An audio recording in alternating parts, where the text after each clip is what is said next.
Olá, boa tarde. Vamos conversar um pouquinho sobre o projeto de lei 1179, que foi aprovado hoje pela manhã, o texto base pelo Senado Federal, deverá ir à Câmara e posteriormente à sanção presidencial, caso seja aprovado lá também. O projeto é amplo, trata de vários espectros aí da vida cotidiana, tem como base a pandemia do Covid-19, né, o famoso coronavírus, e em função disso ele busca proteger situações específicas e estabelece um lapso temporal aí entre 20 de março e 31 de outubro. No geral, a lei, no meu modo de ver, é interessante, tem aspectos muito positivos, e tem alguns nem tanto, e especificamente o artigo 7º desse projeto de lei, o artigo 7º, seu parágrafo 1º e 2º, que trata, junto com o artigo 6º, da resilição, resolução e revisão dos contratos.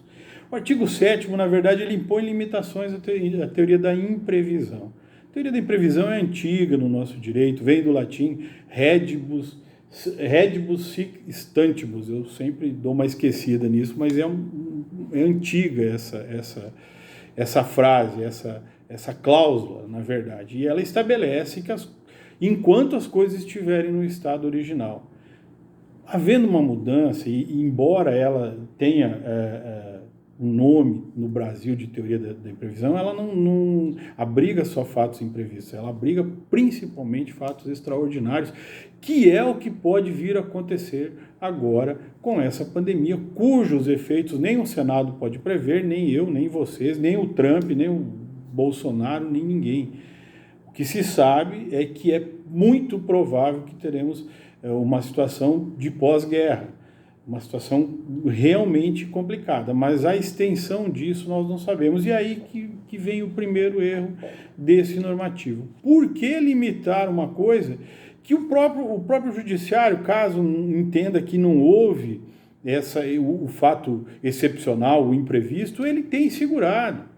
A justificativa é que haverá uma enxurrada de ações no judiciário que poderá criar uma pandemia no judiciário. Ora, essa tentativa de limitar, com todo o respeito, não vai segurar nenhuma ação. Quem entender que deve ao judiciário irá, até porque a Constituição faculta isso. Enfim, esse artigo 7º, ele diz que aumento de inflação, especificamente, variação cambial, desvalorização ou substituição do padrão monetário, não se enquadram naqueles requisitos do 478, 479 e 480 do Código Civil, que trata da teoria da imprevisão, e nem como caso fortuito do artigo 317. Ora, a justificativa para a inclusão desse artigo da relatoria, inclusive, é esclarecedora sobre o equívoco que o Senado cometeu.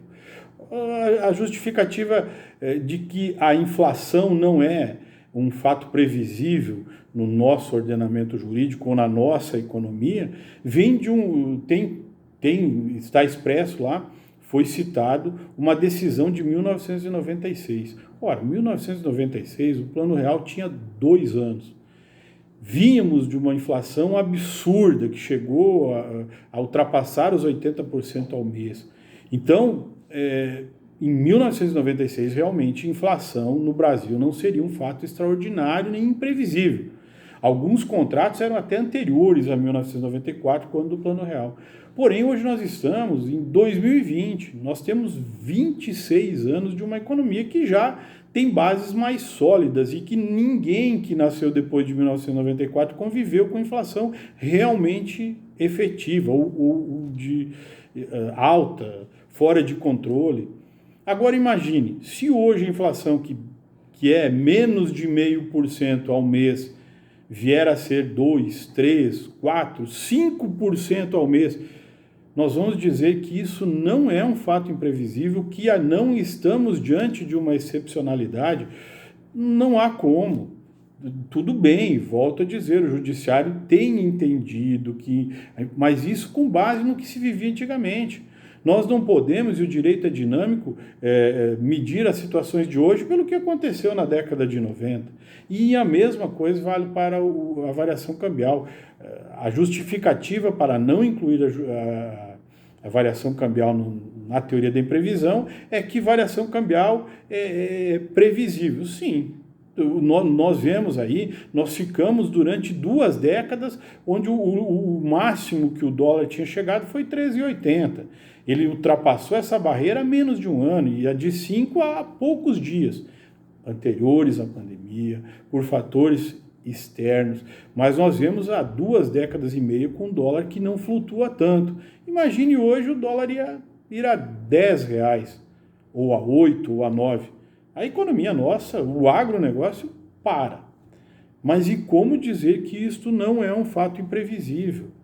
É um fato completamente previsível, excepcional na essência da palavra. Então, errou o Senado, erraram os legisladores em incluir esse artigo. Esse artigo não deveria estar na lei. Até porque a lei ela é ampliativa de direitos, ela amplia o leque de direitos que as pessoas têm e, neste caso específico, ela visa restringir, sob o argumento de que o judiciário ficará sobrecarregado. Ora, nobres senadores, o judiciário está sobrecarregado há muito tempo. E isto aqui não se aplica e certamente e Deus queira que não, mas se houver uma explosão do dólar ou se houver uma explosão da inflação, as pessoas irão buscar o judiciário da mesma forma, tendo este artigo ou não.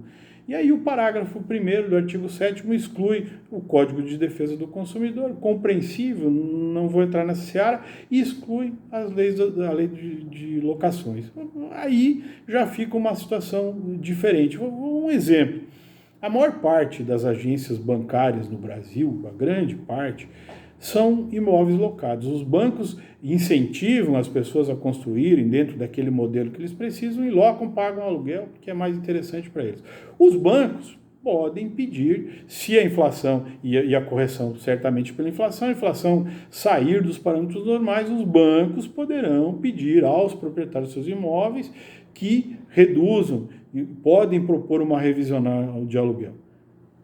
O mutuário que pegou dinheiro nesses bancos, que são sempre a parte mais forte em qualquer relação negocial, não poderão pedir revisão porque o dólar é imprevisível, aluguel não.